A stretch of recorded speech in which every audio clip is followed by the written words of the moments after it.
Hello.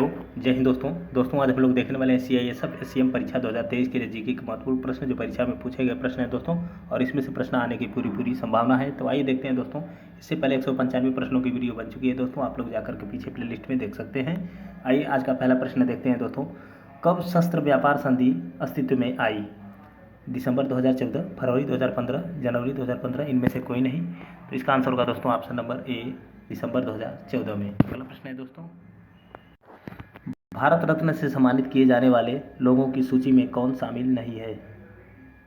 Atal Bihari Vajpayee, Madan Mohan Malviya, KR Narayanan, उपरोक्त में से कोई नहीं। तो इसका आंसर होगा option number C, KR Narayanan. अगला प्रश्न है दोस्तों, 24 दिसंबर देश में किस रूप में मनाया जाता है?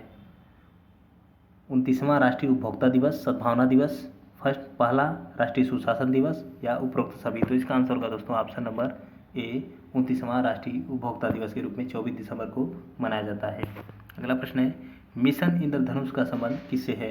टीकाकरण से, अनौपचारिक कर्मचारी से, ई गवर्नेंस से, महिला सुरक्षा से। तो इसका आंसर होगा ऑप्शन नंबर ए, टीकाकरण से संबंधित है मिशन इंद्रधनुष।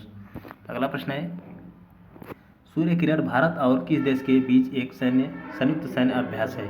बांग्लादेश, श्रीलंका, भूटान, नेपाल। तो इसका आंसर होगा दोस्तों option number D, Nepal.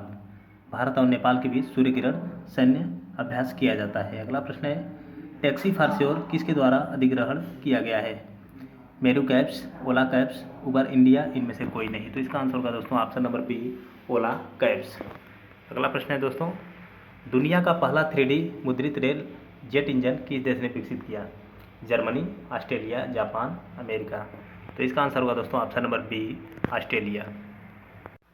Nalanda विश्वविद्यालय का संस्थापक कौन था? समुद्रगुप्त, कुमारगुप्त, स्कंदगुप्त, धर्मपाल। तो इसका आंसर होगा दोस्तों ऑप्शन नंबर बी, कुमारगुप्त। और नालंदा विश्वविद्यालय को किसने ध्वस्त किया था दोस्तों?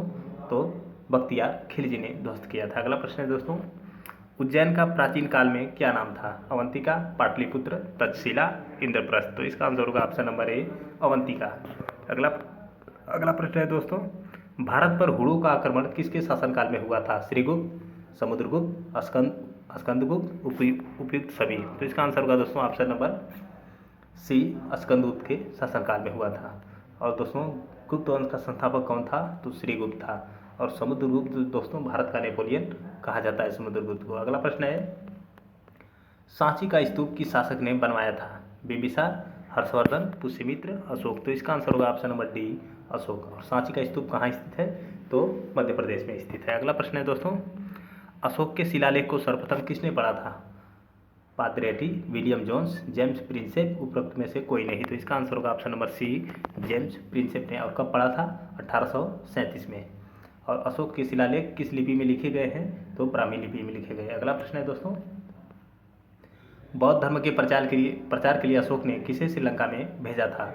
महेंद्र को, संघमित्रा को, उपगुप्त को, महेंद्र एवं संघमित्रा दोनों को। तो इसका आंसर होगा ऑप्शन नंबर डी, महेंद्र एवं संघमित्रा दोनों को भेजा था। अगला प्रश्न है, चंद्रगुप्त मौर्य अपने अंतिम दिनों में किस धर्म का अनुयायी बन गया था? जैन, शैव, बौद्ध, वैष्णव। तो इसका आंसर होगा दोस्तों ऑप्शन नंबर ए, जैन धर्म का अनुयायी बन गया था।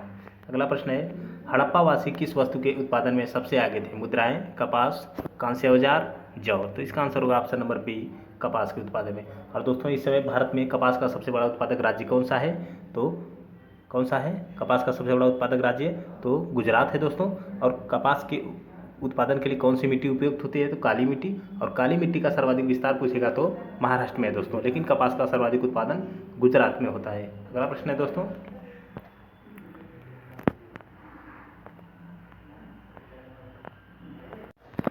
सिंधु घाटी सभ्यता का पत्तन नगर कौन था? कालीबंगा, लोथल, मोहनजोदड़ो, हड़प्पा। तो इसका आंसर होगा दोस्तों option number B, Lothal. Lothal कहाँ स्थित है? गुजरात में। कालीबंगा कहाँ स्थित है? तो राजस्थान में। मोहनजोदड़ो पाकिस्तान में। और हड़प्पा जो है पाकिस्तान में। अगला प्रश्न है दोस्तों, चंद्रगुप्त मौर्य ने अपना अंतिम समय कहाँ बिताया? तक्षशिला, उज्जैन, पाटलिपुत्र, श्रवणबेलगोला। तो इसका आंसर होगा ऑप्शन नंबर डी, श्रवणबेलगोला में। श्रवणबेलगोला कहाँ पड़ता है? तो कर्नाटक राज्य में।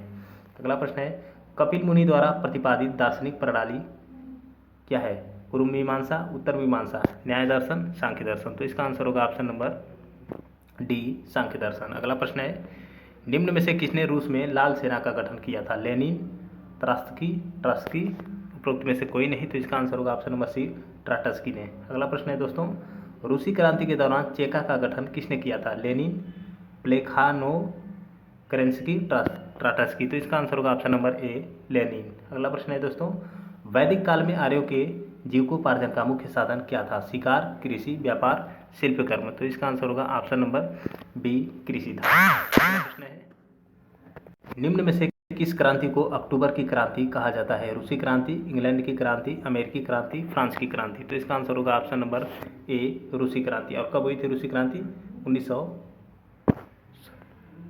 तो रूसी क्रांति हुई थी 1917 में। ओके दोस्तों, जिसे अक्टूबर क्रांति कहा जाता है। अगला प्रश्न है, रूसी साम्राज्य को राष्ट्रों का कारागार किसने कहा था? लेनिन, प्लेखानो, ट्राटस्की, मार्क्स, तो इसका आंसर होगा दोस्तों ऑप्शन नंबर ए, लेनिन।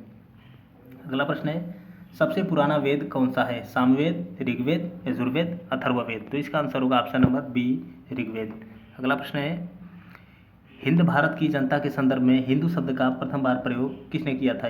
रोमवासियों ने, यूनानियों ने, चीनियों ने, अरबों ने, तो इसका आंसर होगा ऑप्शन नंबर डी, अरबों ने। अगला प्रश्न है दोस्तों, प्रथम विश्व युद्ध के दौरान दोहरी राष्ट्रों का नेतृत्व किसने किया था? जर्मनी, हंगरी, ऑस्ट्रिया, इटली, तो इसका आंसर होगा ऑप्शन नंबर ए, जर्मनी ने दोहरी राष्ट्रों का नेतृत्व किया था। अगला प्रश्न है दोस्तों, इटली के एकीकरण का पैगंबर किसे कहा जाता है? एमैनुअल, मेजनी, गैरिबाल्डी, कैपूर, तो इसका आंसर होगा ऑप्शन नंबर बी, मेजनी। अगला प्रश्न है दोस्तों, निम्न में से कौन सा राजा प्रायः जनता के संपर्क में रहता था? बिंदुसार, अशोक, चंद्रगुप्त मौर्य, चंद्रगुप्त, विक्रमादित्य, तो इसका आंसर होगा ऑप्शन नंबर बी, अशोक। अगला प्रश्न है दोस्तों, लाल कुर्ती नामक सेना का गठन किसने किया था? तो इसका आंसर क्या होगा? तो इसका आंसर होगा दोस्तों ऑप्शन नंबर सी, कैमूर। अगला प्रश्न है दोस्तों, महान सम्राट अशोक किस वंश के थे? गुप्त, मौर्य, शुंग, पल्लव, तो इसका आंसर होगा ऑप्शन नंबर बी, मौर्य वंश के। अगला प्रश्न है दोस्तों,